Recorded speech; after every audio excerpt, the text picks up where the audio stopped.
Hi everyone, welcome back to Dad Drinks. I'm Dad, daddrinks.com. And at Dad Drinks, every pour tells a story. So what's the story this week?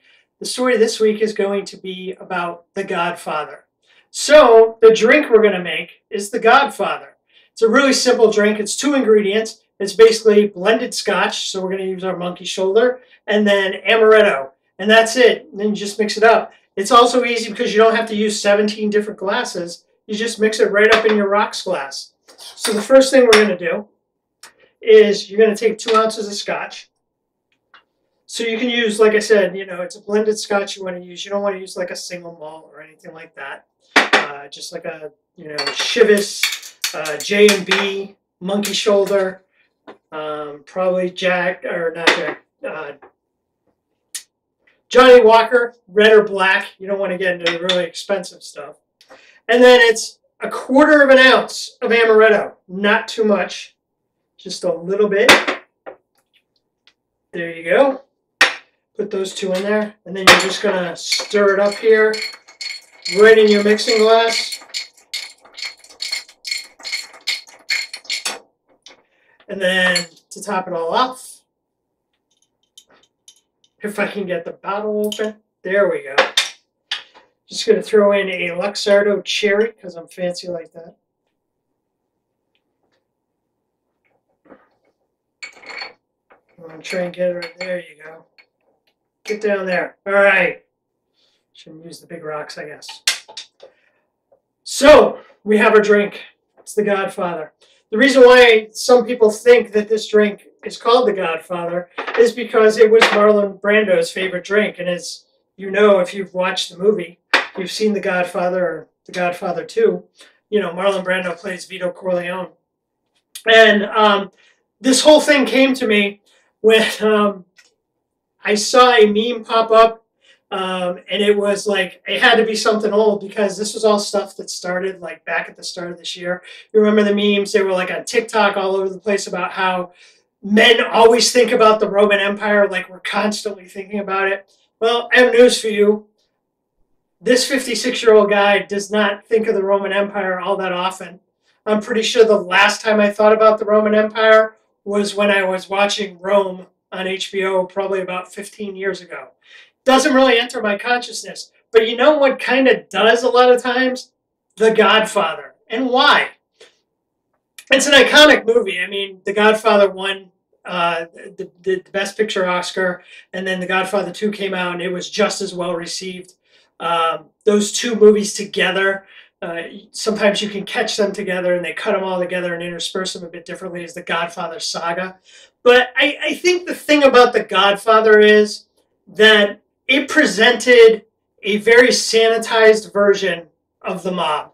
And a lot of that has to do with the fact that that was the only way Francis Ford Coppola and Mario Puzo could get the movie made.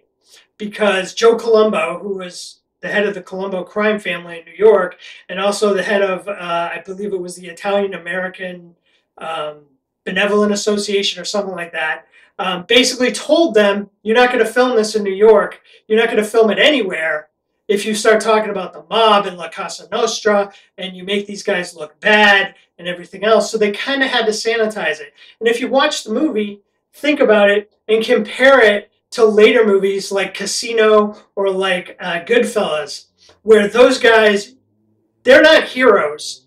They're not even really anti-heroes. You can tell that Henry Hill, that Nicky in Casino, that Jimmy and Tommy in Goodfellas, that they're bad people.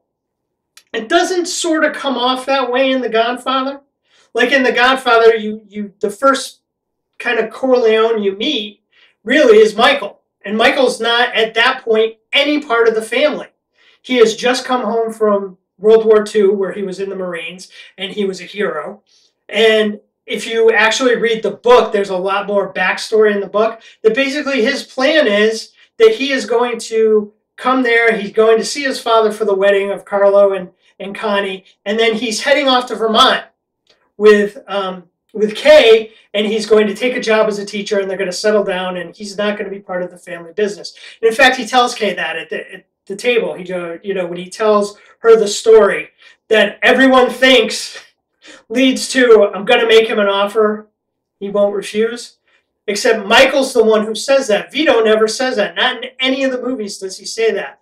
Michael says when he's telling the story of Luca Brasi and his father and how they went to the band leader for Vito's godson to get him out of his contract. He basically says, Kay says, well, how did he get him out of it? And Michael goes, well, he made him an offer he wasn't going to refuse. He told the band leader either his brains or his signature would be on the release by the time they left there. And then Kay is aghast, and Michael just basically says, Kay, that's my family, that's not me. Of course, we all know by the end of the movie, that's Michael. That's what the whole original movie, the first Godfather, is about. It's about Michael going from being this person who doesn't even want to be involved in the family business to basically running it. So there are a whole bunch of other things that make it iconic and that bring it back to us, men of a certain age like me.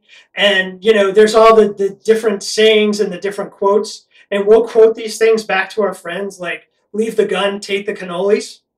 I mean, because you got to take the cannolis. As Mrs. Dad Drink knows, that's what we had. We didn't have a wedding cake for a wedding. We had cannolis. And my father-in-law stole all the cannolis. I ended up with one. We had a big box of cannolis, and I got one. That was it. My day. I was getting married, and I got one cannoli. So there's that. The other one, of course, is when Michael is talking about how he's going to shoot Captain McCluskey and Sollozzo, how he's going to basically assassinate them. And Sonny just starts laughing at him, as does Clemenza. And they're all like, oh, look at this kid. He thinks he's been warned. And Michael just looks at them and goes, Sonny, it's not personal. It's just business. Which we all know is crap. Because, of course, it's personal to Michael. It's personal to Michael because Sollozzo tried to kill his father. And then to add to that, when Michael goes to the hospital and finds all the Corleone bodyguards gone because McCluskey has had them arrested and run off so that Sollozzo's guys can come back and make their second attempt and hopefully, you know, in their mind, this time be successful and kill Vito. Sollozzo then basically assaults Michael and breaks his jaw. So, of course, it's personal. And we all know watching that it's personal. But when Michael looks at him and goes, it's not personal, it's business. It's like, you know, you want to believe that. And then I think one of the biggest things is how in media they have taken different parts of The Godfather and allowed The Godfather to live on. And one of my favorite ones, because it's so comedic and it's such a parody, is in the Modern Family episode when Joe gets christened. And that's the A story. The A story, the main story of that episode is the fact that Joe is getting christened and the whole issues that Jay has with Gloria's mother and Gloria's sister and all this other stuff. But the B story, I think, is the better one of the two. And it's where Phil starts out during the early part of the episode and Claire is missing. I forget where Claire is off to, but all the kids come to Phil and are telling him about all their problems, all three of them. You know, one has a problem where she like ran over some neighbor's rose bush. Luke's problem is that he mistakenly called the teacher mom, and Ruben's been picking on him about it. And then Alex's problem has to do with she didn't get invited to a party or something. And Phil tries to fix it in Phil's way, which is to be nice to people and to try to explain to them, oh, this isn't nice. Can you try and work this out? Can we fix this? Oh, and then Phil also has an issue where the guy who is next door to his billboard has a flower shop and also sells balloons, and he's got the balloons hanging outside and it's covering up Phil's billboard. So he's got 4 different issues here, and he tries to figure them all out and tries to fix them all in the Phil way of being nice, and that doesn't work. So in the last part of the episode, as Phil is headed off to the church because he is going to be Joe's godfather, just like Michael was the godfather to Carlo and Connie's son, as he heads off, he convinces everyone that Luke is sick. And Luke and Dylan go out and basically do all the jobs that all of Michael's button men do at the end of The Godfather during the Day of Blood.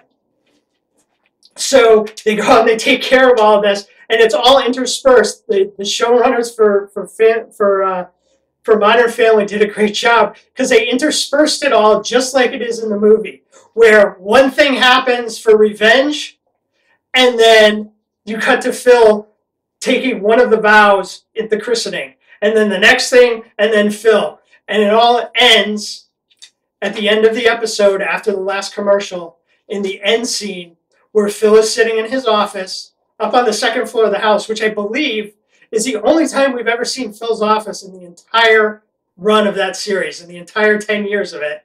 Phil's up there, and people are walking in and out, and Claire comes up, and she goes, I can't believe, all these things happened. All the kids had these problems, and these problems were all taken care of. And Phil just looks at her and, just like Michael DeKay, goes, don't ask me about my business, Claire. And Claire, having no idea what has gone on, and just thinking that somehow Phil fixed all of these problems in his Phil way, goes, I really wasn't. And he just looks at her and goes, don't ask me about my business. And then Luke just closes the door, just like Rocco does at the end of The Godfather. And that is just, to me, to take something from the early 1970s to bring it into the 2000s and just redo that whole setup of scene was just, that just tells you how important to media, how important to cinema, and how important to entertainment The Godfather was. So, let's drink our Godfathers. Let's say cheers. And, if you get a chance, go out there this weekend. Find it. I'm sure it's on Netflix. It's probably on some streaming service somewhere, and you can watch both Godfathers. So for Dad Drinks, cheers. Every pour tells a story. Make sure you check out all the merch on daddrinks.com, and we'll see you again next week. Please hit like and subscribe, and visit daddrinks.com for recipes, merchandise, and more fun stuff.